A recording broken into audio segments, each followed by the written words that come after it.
but it's still in conversation. The answer to your question is it's still in conversation. It has not officially become adopted by the BPD to take any kind of enforcement measures right now as far as the curfew violations that the mayor mentioned that night on TV. Does that make sense?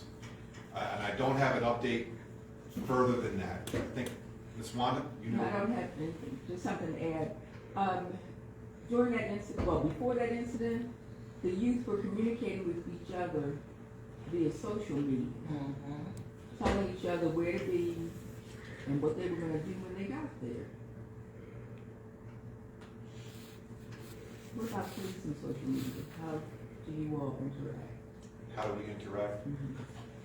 There is a unit in the BPD that's called Open Source, and it's mainly staffed by civilian employees of the police department, and they do monitor stuff that's floating out there on the social media platforms.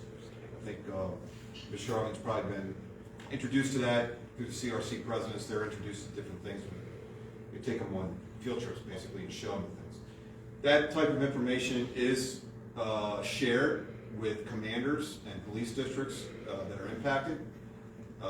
Basically, the way it goes is they put out a flyer on social media. What you pick, whatever platform, Instagram, Snapchat, Facebook. We're familiar with Facebook, but they put out a flyer. They say when, they say where, and they say like what, right?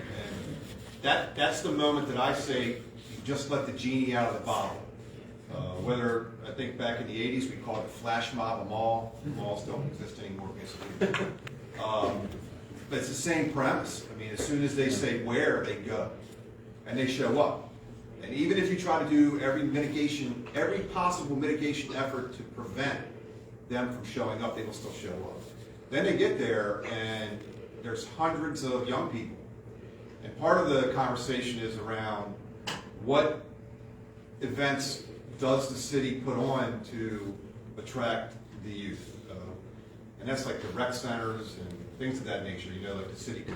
And the fact is that we were in the middle of a pandemic for the last 3 years, since 2019, I guess. And things were shut down, and you didn't have these facilities and these things open. And really what it goes to is it goes to the ingenuity, or the kids are smart. And they started kind of creating their own events. And right now, Eastern District, we dealt with this last summer, youth pop-up parties, youth large gathering parties in a variety of different parks, whether it was on Preakness Saturday over on Greenmount Avenue in Mira, or 2400 Greenmount in Mira, or 1300 block in North Eden. Last week, was it last week? It was last week. There was a young man that put out a flyer on his social media site, and I know the kid, and it was to have a pop-up party, and I was like, oh my God, here we go. So I called Captain Andrew Knox from We Are Us, who I had a conversation with the young man a year ago. And I said, hey, can you call him and tell him to cancel his party? And so he called the young man, and we ended up having a meeting with the young man a few days later. Basically, the party got canceled. We helped to mitigate it. There was not a large. You have your hand raised. And we'll wait till you finish. I want to respond to that. Okay. Well, we had the meeting, and that's the mayor's office. Mr. Rick Leandri from Muncie is trying to put on an event with these young, quote-unquote, promoters who are putting stuff out on social media, trying to get these large parties. But do we monitor? The answer to your question is yes. It's monitored in open source intel channels, and it gets shared. So we try to get resources there. The big hurdle that we're trying to get over is getting the other city agencies to help with us. Easter night, there was one entity, one government entity out there. It was the police department and the youth. That's an opportunity. You have 400 kids. I mean, there's all different kinds of, the health department for one reason could be down there. The education department could be down there. And I guess the way I try to frame it is that we have a bunch of adults that work for these other city agencies that all show up, that are offering programs or things like that nature. that's, maybe it's making it uncool for the kids to be there, but it's also offering some kind of help and alternatives for the kids. Does that make sense? Yes. Ma'am, you had your hand raised in the back room? Yes, so I had a conversation with the same gentleman, same young guy, and he came to the community association looking for support.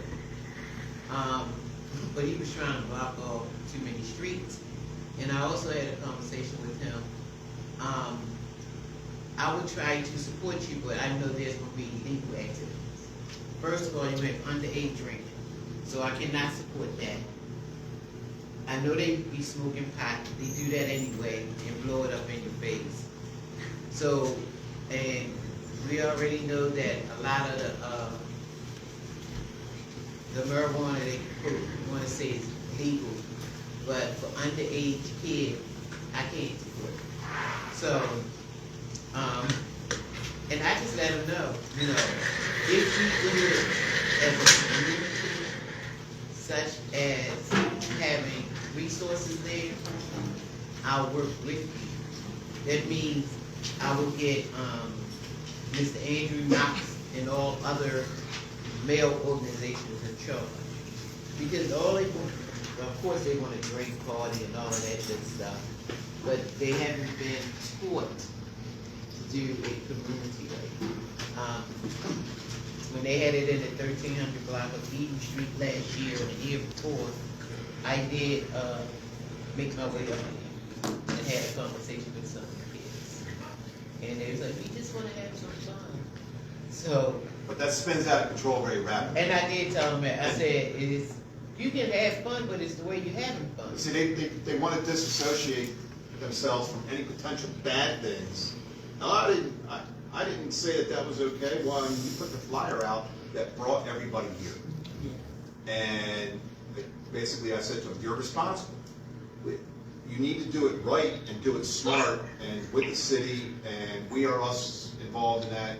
So there's opportunity that can be born out of it, but it has to be done right. Whereas if you don't do it right, bad things happen. And one of the incidents that later on that night when basically everybody was leaving, there was violence. And you know, that doesn't resonate with the young people. It's not my fault. I was like, well. Well, I know when I was coming up, you know, they had field trips, activities that you can go roller skating, you can go bowling. You went out to the military base and was out there all year. Monday through Saturday, you left home at 8, you didn't get back home until 5. So now you're tired, you know. One of my thoughts was they might can't go on the military base now, but maybe they can have communication with the colleges and you know, take them to those places during the weekday. And then on weekends, you know, take them roller skating. These kids don't go roller skating, you know. Take them bowling. They don't go bowling, you know. There's activities that could be sponsored by different organizations or by the city itself. By the city. To give them an outlet. It's getting them involved doing other things that are more maybe constructive. Another hand is raised in the back. Yes, so who was y'all speaking to? First of all, my name is Kelly Sparks. I'm the CEO and founder of Sons of Phoenix. You know, we're a community-based organization that deal with returning citizens, juveniles, that young adults that's not in trouble, the ones that are in trouble, right, to deter them from getting into more trouble. Also, that's what we did, right? How? First of all, education is we big on education, right? For those that don't have IDs, vital records, jobs, vocational training, expungement, it's a lot that we do. Mentorship, parole, probation, there's a lot of things that we do at the Sons of Phoenix, right? And Sunday, so this Sunday, you know, Sons of Phoenix, the last Sunday of every month at Shake and Bake from 3 to 7, we sponsor the community, you know, to get them off the street for a couple hours, right? Because we never know what they're going through. Because a lot of them suffer from mental health trauma. So we let them come to Shake and Bake, and we pay for it, and they escape, and we give them also, like when they come there, we give them resources. I want to give them resources to SNAP benefits. My name is Donald, and I help Sons of Phoenix with their capacity building.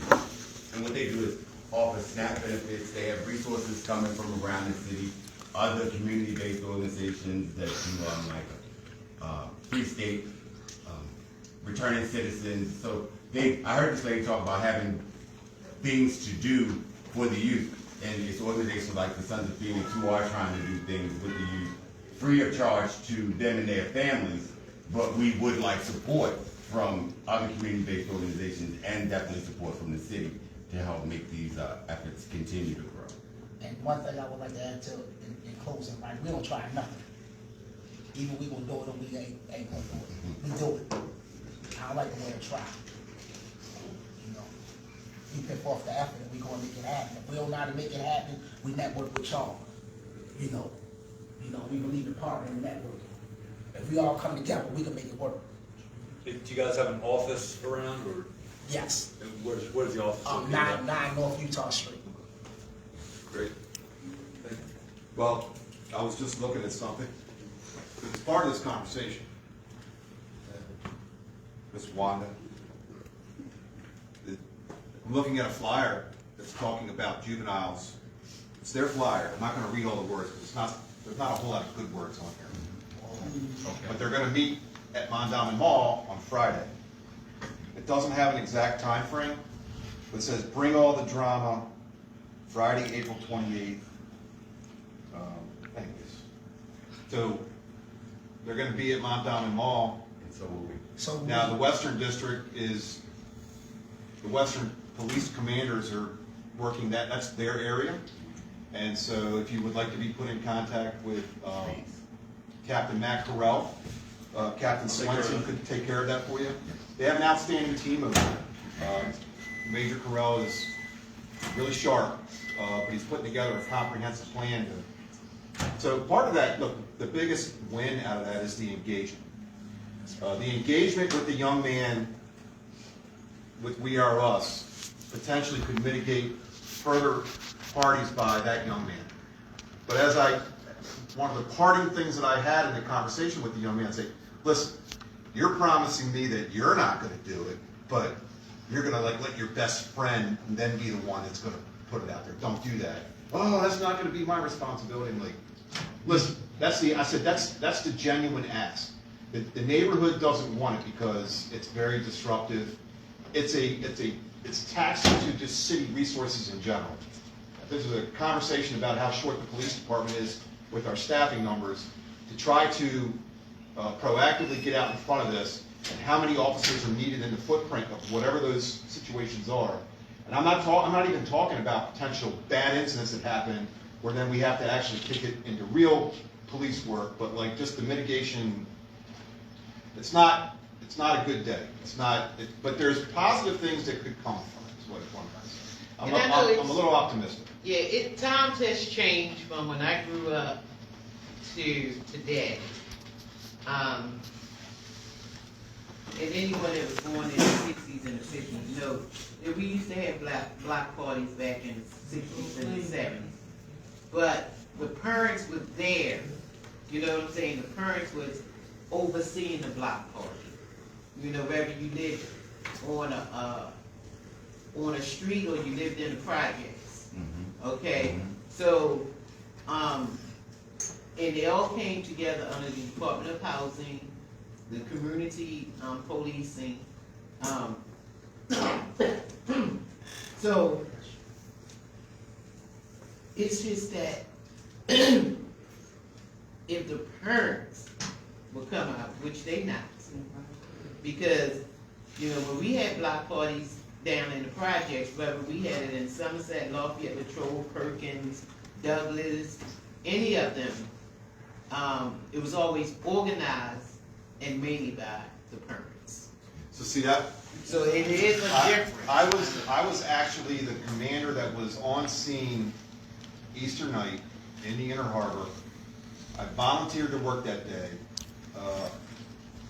and we knew ahead of time that, I mean, historically, that entire week, the kids are out of school, so Right. that spring break, almost every single night, they were gathering down in that harbor, but the crescendo of it all, the build-up is that Easter night, right? It's not the first year that's happened. It's happened multiple years in a row. And so I was putting together a plan of action to try to be in the space, and we had everything the best that we could have. Because like I said, the genie was already out of the bottle. The kids were coming, and there was an influx of kids from both sides of the city, all over the city, just Yeah. coming on the buses, on the metro, on bicycles. There were a couple of dirt bikers and stuff like that even came down. But we were monitoring the best we could. And to do that the best way that you can is you have to have some kind of elevated position to see into the crowd. When you're standing ground level, trying to pierce into and look into a crowd, it's just a sea of humanity. You can't see everything. Does that make sense? Yeah. There were several young women that fought all over the place. We were breaking those little skirmishes up. We actually effected an arrest, and we had a person in custody waiting for a transport vehicle. About 15 feet away, in the sea of humanity, was where that shooting incident happened. And so we had some victims. Now, we had cameras monitoring the entire area, and we identified individuals very rapidly. And other units that I had down in the space, we were able to take people into custody. One of them was crazy. One was on a dirt bike. He was by the Constellation ship on the bricks, and we followed him, and he made the wrong turn by police headquarters. And he turned up Frederick thinking he was going to shoot across out of Fayette Street to where the War Memorial is. And there's a big fence there now. And he was trapped. And then he drove into the police headquarters, around the garage, all the way up to the roof, in a helicopter, and borrowed the Baltimore County helicopter. So what I'm saying is that we got him, but that's crazy.